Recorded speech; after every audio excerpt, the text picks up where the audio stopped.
नमस्कार साथियों, स्वागत है आप सबका जग्गू विषय ऑफिशियल में। छत्तीसगढ़ में युक्तिकरण की प्रक्रिया चल रही है, जिससे शिक्षा विभाग के द्वारा युद्ध स्तर पर काम करते हुए 10 जून तक पूर्ण करने की योजना बनाई गई है।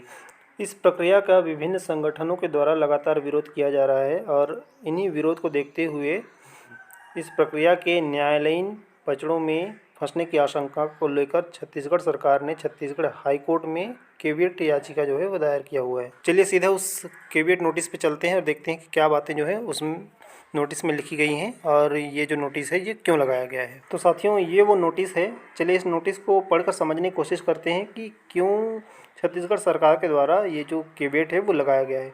देखिए, that the government of Chhattisgarh has in its cabinet held on 9 July 2024 decided to carry out the rationalization of the schools and teachers of such schools where the teachers in excess then the sanctioned posts are posted, so as to ensure posting of the teachers in the ratio of admitted students or children in the school as per the National Education Policy 2020 and the Right to Education Act 2009 being appropriate for the larger interest of the students and further to ensure posting of the teachers in such schools where either single teacher or no teacher is posted, and for such rationalization a comprehensive guidelines dated 2nd August 2024 have been framed by the Department of School Education, addressing the same to all the district collectors and all the district education officers of the state of Chhattisgarh to carry out the rationalization. There is apprehension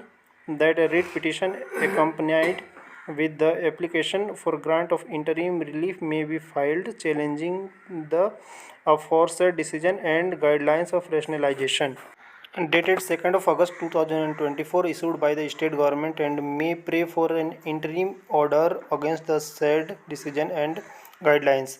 In the event of filing of such a petition, it would be imminent in the interest of justice to afford an opportunity of being heard to the caveator or state government before passing any order whatsoever.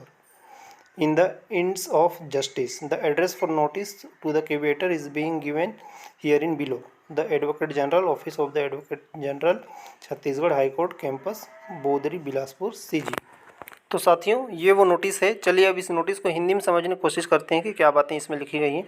देखिए, caveat notice है यह कि छत्तीसगढ़ सरकार ने अपनी cabinet में दिनांक 9 जुलाई 2024 को उन स्कूलों और शिक्षकों के युक्तिकरण को करने का निर्णय लिया है जहां स्वीकृत पदों से अधिक शिक्षक पदस्थ हैं, ताकि राष्ट्रीय शिक्षा नीति 2020 और शिक्षा का अधिकार अधिनियम 2009 के अनुसार स्कूलों में प्रवेशित छात्रों और बच्चों के अनुपात में शिक्षकों की पदस्थापना सुनिश्चित की जा सके और आगे उन स्कूलों में शिक्षकों की पदस्थापना सुनिश्चित की जा सके जहां एकल शिक्षक हैं या कोई शिक्षक पदस्थ नहीं है। और इस युक्तिकरण के लिए स्कूल शिक्षा विभाग द्वारा दिनांक 2 अगस्त 2024 को एक व्यापक दिशा निर्देश तैयार किया गया है, जो छत्तीसगढ़ राज्य के सभी जिला कलेक्टरों और सभी जिला शिक्षा अधिकारियों को युक्तिकरण करने के लिए संबोधित है।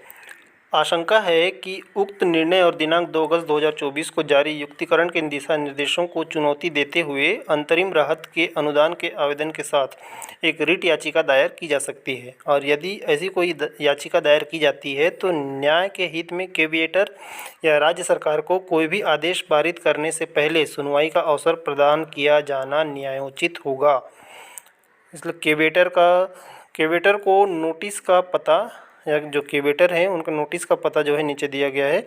महाधिवक्ता कार्यालय, छत्तीसगढ़ उच्च न्यायालय परिसर, बोदरी, बिलासपुर, छत्तीसगढ़। तो साथियों, इस कैविएट नोटिस को हमने हिंदी में समझने की कोशिश की है और छत्तीसगढ़ सरकार जो है युक्तिकरण की प्रक्रिया को लेकर प्रतिबद्ध है। इसीलिए किसी प्रकार की न्यायालयीन मामलों में ये जो प्रक्रिया है ना फंसे, इसीलिए छत्तीसगढ़ सरकार ने हाईकोर्ट में पहले से ही कैविएट दायर कर दिया है, ताकि यदि कोई रिट पिटीशन अगर युक्तिकरण प्रक्रिया के विरोध में लगती है तो राज्य सरकार को भी सुनवाई का मौका मिलना चाहिए। चलिए साथियों, आज की वीडियो में बस इतना ही। वीडियो पसंद आया हो तो लाइक और शेयर कर देंगे। साथ ही अगर आप चैनल पर नए हैं तो चैनल को सब्सक्राइब जरूर करेंगे। चलिए फिर मिलते हैं नए वीडियो के साथ। तब तक के लिए अपना ख्याल रखें, सुरक्षित रहें। जय हिंद।